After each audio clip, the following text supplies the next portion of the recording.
अस्सलाम वालेकुम जी। आज हम पावर पॉइंट शुरू करने लगे हैं। फर्स्ट लेसन है हमारा। तो पावर पॉइंट क्यों यूज़ करते हैं सबसे पहले मैं उसको डिस्कस करूँगा। इसका काम क्या है।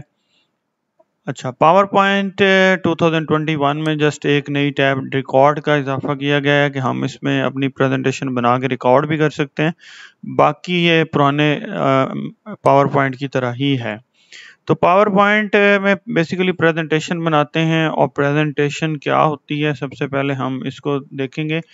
प्रेजेंटेशंस या प्रेजेंटेशंस को आप गूगल स्लाइड्स पे भी बना सकते हैं, माइक्रोसॉफ्ट पावर पॉइंट पे भी बना सकते हैं, कैनवा पे भी बनाई जा सकती है। लेकिन सबसे पॉपुलर सॉफ्टवेयर जो हमारा है वो प्रेजेंटेशन बनाने के लिए वो हमारा पावर पॉइंट ही है। तो पावर पॉइंट को सबसे ज़्यादा लोग यूज़ करते हैं प्रेजेंटेशन बनाने के लिए। प्रेजेंटेशन एक ऐसा टूल है कि आपने किसी भी टॉपिक को एक्सप्लेन करना है। किसी मार्केटिंग कंपनी में आप किसी मेडिसिन के बारे में एक्सप्लेन करना चाह रहे हैं किसी डॉक्टर को, कोई टीचर अपना टीचिंग करना चाह रहा है और वो प्रेजेंटेशन बना रहा है। तो ऑफिस में डे बाय डे जो है प्रेजेंटेशंस बनती रहती हैं। बेसिकली प्रेजेंटेशन क्या है कि इंफॉर्मेशन जो है वो स्पीकर जो है वो अपने ऑडियंस तक पहुंचाना चाहता है, तो वो एक अच्छा वे है उसको डेमोन्स्ट्रेट करने के लिए। और प्रेजेंटेशन हाई लेवल पे आप देखते हैं स्लाइड्स के थ्रू प्रेजेंट कर रहे होते हैं। छोटा स्कूल हो या बड़ी यूनिवर्सिटी हो, कोई मार्केटिंग कंपनी हो या कोई इंडस्ट्रियलिस्ट हो, तो वो अपने बात जो उसने वैसे सिंपल बयान करनी है उसको अगर ज़्यादा खूबसूरत करना है तो उसमें प्रेजेंटेशन के अंदर वीडियोस लगा सकता है, प्रेजेंटेशन के अंदर इमेजेस लगा सकता है और प्रेजेंटेशन के अंदर मुख्तलिफ एनिमेशंस को यूज़ करते हुए वो एक अच्छे तरीके से रिप्रेजेंट कर पाएगा। तो मेरे सामने एक ब्लैंक प्रेजेंटेशन है। मैंने सबसे पहले यहाँ से फाइल न्यू ली है और ब्लैंक प्रेजेंटेशन पे क्लिक कर दिया है। ब्लैंक प्रेजेंटेशन मेरे सामने है। अगर मैं चाहता तो यहाँ से न्यू पे जाके मैं कोई टेम्पलेट भी यहाँ से सिलेक्ट कर सकता था। तो मैं अभी टेम्पलेट सेलेक्ट नहीं किया, मैंने बिल्कुल ही न्यू ब्लैंक प्रेजेंटेशन ली है। एमएस वर्ड में जब आप काम कर रहे थे तो आपके पास पेजेस थे, page number 1, page number 2, page number 3, जबकि हमारे पास यहाँ पर स्लाइड्स होती हैं। अगर मुझे यहाँ पर एक स्लाइड और डालूं तो देखें स्लाइड नंबर 1, स्लाइड नंबर 2 हमारे सामने आ चुकी है। इसमें हमारी अगर आपने एमएस वर्ड नहीं किया तो आप सबसे पहले मेरे पुराने लेसन जो एमएस वर्ड के हैं उनको लें, क्योंकि हम उन एमएस वर्ड की बाकी चीज़ों को यहाँ पे डिस्कस नहीं करेंगे कि सेंटर कैसे करना है, लेफ्ट कैसे करना है, बोल्ड कैसे करना है, इटैलिक करने का कैसे करना है। मैं जस्ट उन चीज़ों को डिस्कस करूँगा जो पावर पॉइंट के रेलिवेंट होंगी। तो होम टैब की अगर हम बात करें तो इसके ऊपर सिर्फ और सिर्फ ये लेआउट, ये न्यू स्लाइड और ये सेक्शन, ये चीज़ें हमारे पास हैं। अदरवाइज बाकी सारी वही बातें हैं जो कि हम एमएस वर्ड पे देख चुके हैं। तो न्यू स्लाइड हम यहाँ से ले सकते हैं और इसकी शॉर्टकट की होती है Ctrl+M। आपको उतनी स्लाइड बनानी होती है जितना आप टॉपिक को ब्रीफ करना चाहते हैं। फॉर एग्जांपल मैं कंप्यूटर पे लेसन देना चाहता हूँ इनपुट डिवाइसेस पे, तो ये मेरा टॉपिक आ गया इनपुट डिवाइसेस। तो यहाँ पे आप अपना टॉपिक जो है वो लिख लेंगे और यहाँ पर कौन दे रहा है जी, इमरान हुसैन खान, ठीक है। तो आप अपना नाम या इससे पहले आप बिस्मिल्लाहिर्रहमानिर्रहीम की भी एक स्लाइड लगा सकते हैं और अगर ना लगाना चाहें तो वो आपकी अपनी मर्जी की बात है। अगर लगा लें तो ज़्यादा अच्छी बात है। यहाँ पे आपको सबसे पहले चाहिए होता है एक डिज़ाइन। तो डिज़ाइन टैब पे हम क्लिक करते हैं और ये डिज़ाइन टैब में जब एमएस वर्ड पे करवा रहा था तो मैंने आपको थीम्स वगैरह में बताया था कि ये एमएस पावर पॉइंट में हमारे बड़े काम की चीज़ है। तो देखें आप कोई भी डिज़ाइन यहाँ से चूज़ कर लेंगे। सबसे पहले तमाम स्लाइड्स के ऊपर वो डिज़ाइन जो है जो आपको पसंद होगा आप उस स्टाइल को, उस डिज़ाइन को अप्लाई कर लेंगे, ठीक है।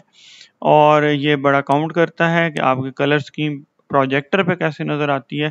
तो कोशिश करें डार्क कलर्स को यूज़ करने की। तो देखें ये यहाँ से उसी तरह से आप इसका साइज वगैरह बड़ा कर सकते हैं, बोल्ड इटैलिक कर सकते हैं। तो आप थोड़ा सा मैं इसको यहाँ से बड़ा कर लें।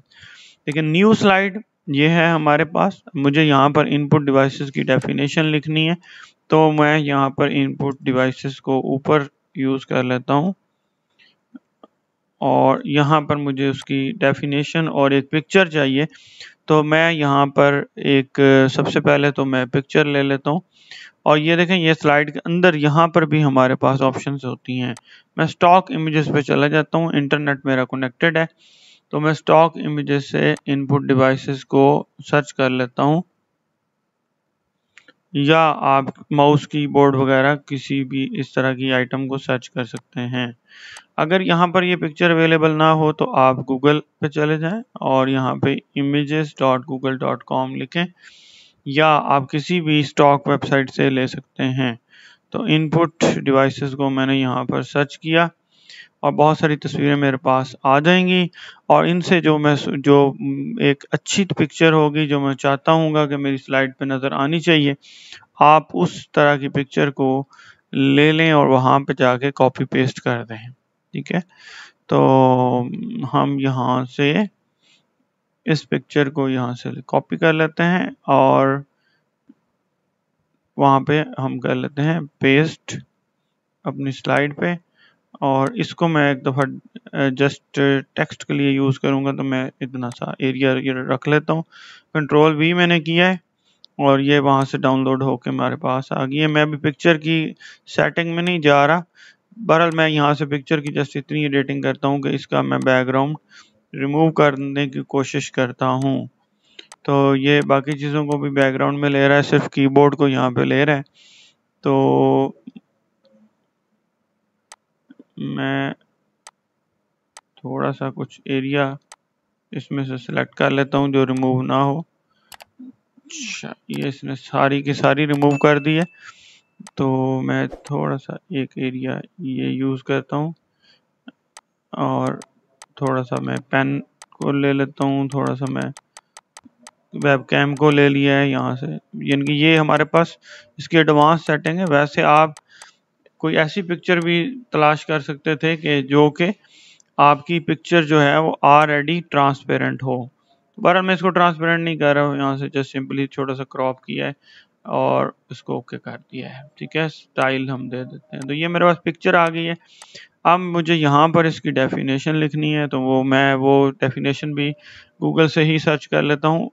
वैसे input devices are those devices through which we can input our data to computer. तो मैंने यहाँ से सिंपली एक डाटा कॉपी कर लिया और यहाँ पर मैं अपनी प्रेजेंटेशन में पेस्ट कर लेता हूँ इस डेफिनेशन को, और यहाँ पे मैं इसको थोड़ा सा बुलेट्स ख़त्म कर देता हूँ और इसका फाउंट साइज इंक्रीज करके आप यहाँ से एक यहाँ पे देखिए ये इनपुट डिवाइसेस की डेफिनेशन आ गई है। अब मुझे स्लाइड नंबर 3 बनानी है और वो मैं एक लेआउट यहाँ से ले लेता हूँ सिंपल सा। मैं ब्लैंक लेआउट बेशक ले लूँ, मुझे उससे कोई मसला नहीं है, या आप इसका लेआउट यहाँ से दोबारा भी बदल सकते हैं। तो मैंने दोबारा से ये लेआउट ले लिया। तो यहाँ पर मैं देखें इनपुट डिवाइसेस मैंने दोबारा लिखा है। तो याद रहे कि जितनी भी स्लाइड्स आपने बनानी है, 10 बनानी है, 15 बनानी है, वो उन स्लाइड्स को यहाँ पे आके उतनी स्लाइड्स आपने ड्रा कर लेनी है। तो इनपुट डिवाइसेस में अब मैं लिखने लगा हूँ उनकी नेम, तो मैं यहीं से उठा लेता हूँ बजाय टाइप करने के। तो ये मैंने यहाँ पर टाइप कर दिए। अब देखें ये हमने कुछ चीज़ें यहाँ पर ले आए हैं। अब अगली स्लाइड्स पे पहले हम कीबोर्ड को एक्सप्लेन करेंगे, फिर माउस को करेंगे, फिर जॉयस्टिक को करेंगे। इस तरह से जितनी भी स्लाइड्स आपने बनानी होंगी आप बनाते जाएंगे और आप उसके साथ साथ इधर कुछ पिक्चर्स भी लगाते रहेंगे या कुछ ऑब्जेक्ट्स जो हैं वो आप यूज़ करते रहेंगे। मैं यहाँ से इंसर्ट पे जाता हूँ और मैं यहाँ से स्टॉक इमेजेस या इमेजेस फ्रॉम इंटरनेट पे मैं आके यहाँ से ले देता हूँ।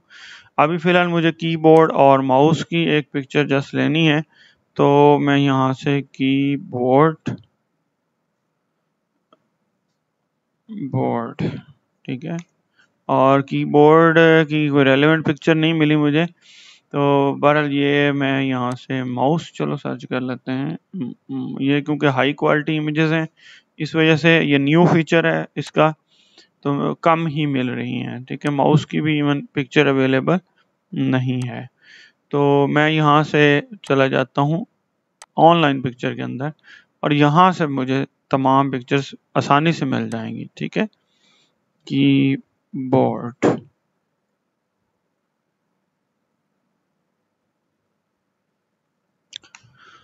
और देखिए कीबोर्ड की बहुत सारी पिक्चर्स आ गई हैं। आप अपने रेलेवेंट जो छोटी सी सूटेबल पिक्चर हो आप उसको यहाँ से ड्रा कर लें।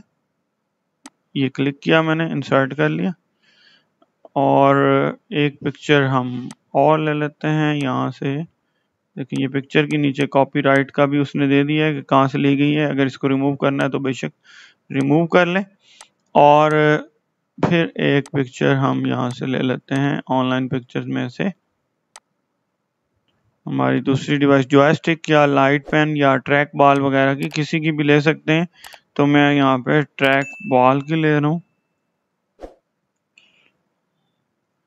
एंटर, और देखिए ट्रैक बॉल हमारे सामने आ गया। तो मुझे यहाँ से कोई एक पिक्चर ट्रैक बॉल की वहाँ पे इंसर्ट करना है, तो मैं ये पहले वाली पिक्चर यहाँ से इंसर्ट कर लेता हूँ। ठीक है जी, तो इस तरह से आप अपनी पिक्चर्स को यहाँ पे जैसे कहते हैं एडजस्ट कर लेंगे। और एडजस्ट करने के बाद अगला काम हमारा आता है जो कि पावर पॉइंट की मेन टैब्स होती हैं, वो हमारी हैं डिज़ाइन। ठीक है, ये वो सारी चीज़ें हैं इंसर्ट टैब के ऊपर जो ऑलरेडी आप वर्ड में पढ़ चुके हैं। ड्रा भी आप पढ़ चुके हैं, डिज़ाइन भी पढ़ लिया। ट्रांजिशन वो इफेक्ट्स होते हैं जो कि एक स्लाइड से दूसरे स्लाइड पे मूव होने पे लगते हैं। When we move from one slide to another slide, the effect that appears are called the transition effects। मैंने कंट्रोल A किया है और यहाँ से मैं कोई सा भी इफेक्ट चूज करता हूँ।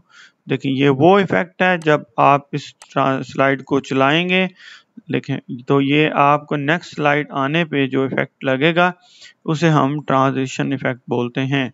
नॉर्मली हम साउंड इसकी बैक पे यूज़ नहीं करते, बट अगर आप यहाँ से साउंड यूज़ करना चाहते हैं तो आप कोई सा भी साउंड ले लेंगे और ये वो साउंड जब दूसरी स्लाइड आएगी तो वो साउंड भी प्ले होगा। मैंने अभी क्योंकि म्यूट किया हुआ है तो मुझे सुनाई नहीं दे रहा होगा आपको, बट आप अप्लाई टू ऑल करेंगे तो तमाम स्लाइड्स पे आ जाएगा। अभी यहाँ पे ड्यूरेशन ऑन माउस क्लिक लगा हुआ है। आप जब स्लाइड चलाते हैं तो माउस क्लिक या एंटर या स्पेस बार के बटन से चला सकते हैं, और अगर आप प्रीवियस स्लाइड पे जाना चाहते हैं तो बैक स्पेस का बटन प्रेस करते हैं। अगर इसको आप ऑटोमेटिकली करेंगे तो इसको ऑफ करके यहाँ से आप टाइमिंग भी सेट कर सकते हैं। तो यहाँ पे ये हमारे पास इफेक्ट्स की कुछ ऑप्शंस भी होती हैं। आप इफेक्ट की एडवांस ऑप्शन में जाके उनकी ऑप्शंस भी देखिए, ये लेफ्ट साइड से आया, ये राइट साइड से चला गया, तो ये आप इसकी ऑप्शंस को भी कंट्रोल कर सकते हैं। बट नॉर्मली जब हम स्लाइड को बना रहे होते हैं तो हम इस तरह का कोई काम नहीं करते, हम सिंपल सा एक इफेक्ट यूज़ करते हैं और वो भी फास्ट सा इफेक्ट को यूज़ किया जाता है। ज़्यादातर स्टाइलिंग का इफेक्ट यूज़ नहीं किया जाता और टाइमिंग कम से कम रखी जाती है क्योंकि आपने टाइम को मेंटेन करना होता है। मैं यहाँ पे 1 सेकंड इसकी रखता हूँ। तो देखिए मैंने यहाँ पे F5 दबाया, ये हमारे पास मूव होके आ गया। तो ये हमारे पास थे ट्रांजिशन इफेक्ट्स। नेक्स्ट लेसन हमारा होगा एनिमेशन टैब पे और स्लाइड शो पे। इसके साथ ही एनिमेशन और स्लाइड शो के साथ ही हमारा पावर पॉइंट एंड हो जाएगा। और मैं लास्ट आपको टैब रिकॉर्ड की करवाऊंगा, छोटी सी टैब है हमारी जो न्यू 2021 ऑफिस में बताई गई है। उम्मीद है ये लेसन आपको पसंद आया होगा। लाइक ज़रूर करें, शेयर करें और कमेंट ज़रूर करें। अगर कोई भी क्वेश्चन होगा वो मैं आपका उसमें ज़रूर आपको डेप्थ में बताऊंगा। बहुत शुक्रिया, थैंक यू वेरी मच।